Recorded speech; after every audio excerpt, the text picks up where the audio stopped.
10 ദിവസം നീണ്ട രക്ഷാദൗത്യം അവസാനിപ്പിച്ച് വയനാട്ടിലെ ദുരിതബാധിത പ്രദേശങ്ങളായ മുണ്ടക്കൈ, ചൂരൽമല എന്നിവിടങ്ങളിൽ നിന്ന് ഇന്ത്യൻ സൈന്യം മടങ്ങുന്നു. നാട്ടുകാരുടെ ഹൃദയം കവർന്നാണ് സൈന്യം മടങ്ങുന്നത്. അതീവ ദുഷ്കരമായ ദൗത്യമായിരുന്നു സൈന്യം ഏറ്റെടുത്തത്. വയനാട്ടിൽ നിന്ന് മടങ്ങുന്ന സൈന്യത്തിന് സർക്കാരും ജില്ലാ ഭരണകൂടവും യാത്രയയപ്പ് നൽകി. സൈന്യത്തിൻ്റെ എല്ലാ സംഘങ്ങളും മടങ്ങും. എന്നാൽ രക്ഷാപ്രവർത്തനം പൂർണ്ണമായും NDRF, SDRF, ഫയർഫോഴ്സ്, പോലീസ് എന്നീ സേനകൾക്ക് കൈമാറുമെന്നും സൈന്യം അറിയിച്ചു. സൈന്യത്തിൻ്റെ 500 അംഗ സംഘമാണ് മടങ്ങുന്നത്. തിരുവനന്തപുരം, കോഴിക്കോട്, കണ്ണൂർ, ബംഗളൂരു എന്നിവിടങ്ങളിൽ നിന്നുള്ള ബറ്റാലിയൻ അംഗങ്ങളാണ് ദൗത്യം പൂർത്തിയാക്കി മടങ്ങുന്നത്. അതേസമയം താൽക്കാലികമായി നിർമ്മിച്ച ബെയിലി പാലം മെയിൻ്റനൻസ് ടീം പ്രദേശത്ത് തുടരും.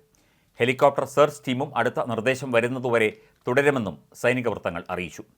ബാക്കിയുള്ളവരാണ് മടങ്ങുക എന്നും സൈന്യം പറയുന്നു. അതേസമയം വയനാട് മുണ്ടക്കൈയിലെ ഉരുൾപൊട്ടൽ ദുരന്തഭൂമിയിൽ ജനകീയ തെരച്ചിൽ നടത്തുമെന്ന് റവന്യൂ മന്ത്രി കെ രാജൻ പറഞ്ഞു. നാളെയായിരിക്കും ജനകീയ തെരച്ചിൽ.